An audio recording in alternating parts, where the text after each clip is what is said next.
Suportado ng Movement for Restoration of Peace and Order ang pagsusulong ng usapang pangkapayapaan upang matapos na ang gulo sa ilang bahagi ng Mindanao. Ito ang balita ni Victor Cusare. Sa gitna ng pagtitipon ng mga Filipino-Chinese businessmen, Department of the Interior and Local Government at mga opisyal ng Philippine National Police na nawagan ng 1 minutong katahimikan ang Movement for the Restoration of Peace and Order. Ito ay bilang pag-alala sa kabayanihan ng 44 na SAF commandos na nasawi sa engkwentro sa Mamasapano, Maguindanao noong January 25. Matapos nito, isang hamon naman ang binitawan ng MRPO sa pamahalaan.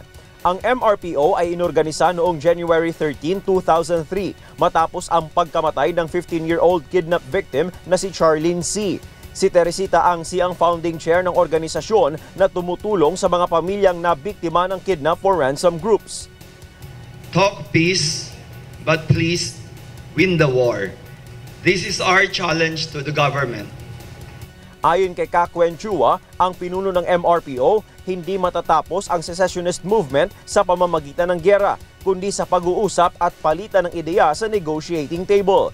Aniya, wala ng dugo ang dapat mabuwis, kundi kailangang magkaisa at magtulungan na maiangat ang estado ng bawat isa. Talk peace because before our many differences and indifferences, we are first Filipinos. And we proudly share that identity wherever we are and whatever we may do. Sinabi pa ni Chua na hanggat walang pagkakasunduan, mananatili ang gyera at patuloy na mamamayagpag ang kriminalidad. Without peace, we can never win the war. We can never win the war on terror and criminality. If the very authors of disorder and chaos in the society will find refuge in the communities of the war. Giit ni Chua, dapat walang tigil ang paghabol ng pamahalaan sa mga kriminal. Dapat ring masiguro na mapanagot ang mga ito sa batas. Samantala, sa naturang pulong, iniulat ng DILG na sa 440 na most wanted person sa Metro Manila, 163 na ang naaresto sa nakalipas na 7 buwan sa pamamagitan ng Oplan Lambat Sibat campaign.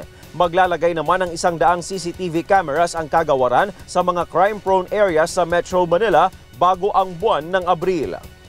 One PNP approach, intelligence, CIDG, AKG, HPG, lahat tulong-tulong going after these people. One target, one team. Victor Cosare, UNTV News, Worldwide.